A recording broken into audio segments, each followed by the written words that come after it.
Sobat Gokils, siap-siap leher pegel dulu ya. Karena hari ini kita bakal bahas yang bikin kamu harus ngeliat ke atas sampai kepala miring. Kalian tahu nggak sih manusia tertinggi di dunia yang masih hidup di tahun 2026? Jawabannya adalah Sultan Kosen dari Turki, guys.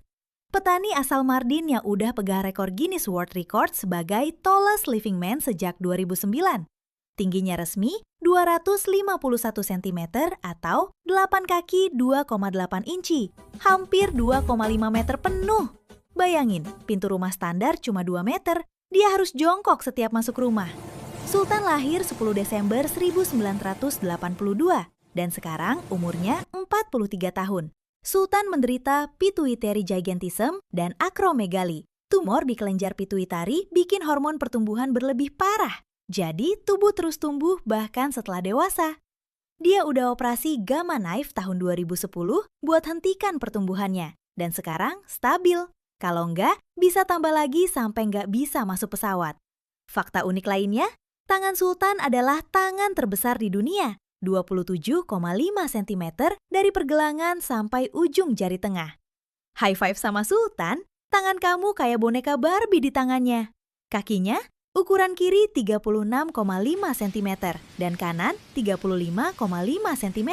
Jadi sepatunya custom size 61. Setiap tahun dikirim dari Jerman. Hidupnya penuh tantangan. Baju harus dijahit khusus. Mobil biasa nggak muat, harus van besar. Tempat tidur custom dari 3 kasur digabung. Tapi Sultan tetap positif. Udah kunjungi sekitar 130 negara dan jadi inspirasi buat banyak orang. Kenapa orang super tinggi sering punya umur lebih pendek? Karena beban berat pada jantung, tulang, dan sendi, plus rawan infeksi. Gigantisme beda dengan acromegaly. Gigantisme mulai sejak kecil, acromegaly setelah dewasa. Di Indonesia sendiri, ada Suparwono dari Lampung.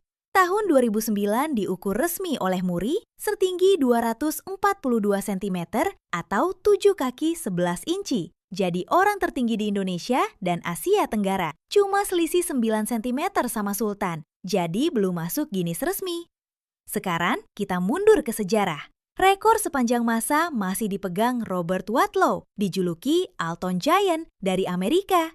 Meninggal tahun 1940 dengan tinggi 272 cm atau 8 kaki 11,1 inci dan berat 199 kg. Umur 5 tahun udah 163 cm, umur 13 tahun 213 cm. Kegedean banget sampai harus pakai penyangga kaki. Sayangnya, meninggal umur 22 karena infeksi di kaki. Patung seukuran aslinya masih berdiri di Alton, Illinois, rekor yang kemungkinan besar gak akan kepecah lagi. Mari kita bahas sesuatu yang lebih epik lagi dari perspektif agama Islam. Tinggi badan Nabi Adam alaihi salam, manusia pertama yang diciptakan Allah Subhanahu wa Ta'ala. Menurut hadis sahih yang diriwayatkan oleh Abu Hurairah dalam Sahih Bukhari dan Muslim, Allah menciptakan Nabi Adam dalam bentuknya dengan tinggi 60 hasta. Hasta adalah satuan ukuran kuno Arab, kira-kira setara 45 sampai 61 cm per hasta tergantung mazhab. Jadi, kalau dikonversi ke meter modern, 60 hasta sekitar 27 sampai 30 meter. Bahkan ada yang bilang sampai 37 meter kalau pakai ukuran hasta tertinggi. Bayangin, tingginya setara gedung 8 sampai 10 lantai. Subhanallah. Itu dia guys, fakta manusia tertinggi di dunia. Gokil kan? Kalau suruh milih, kira-kira kamu pengen ketemu siapa nih? Sultan Kosen atau Robert Wadlow? Atau mau ketemu Nabi Adam kelak nanti di surga? Amin. Tulis di komentar bawah ya. Kalau suka video ini, like dan share. Terima kasih udah nonton. See you next time.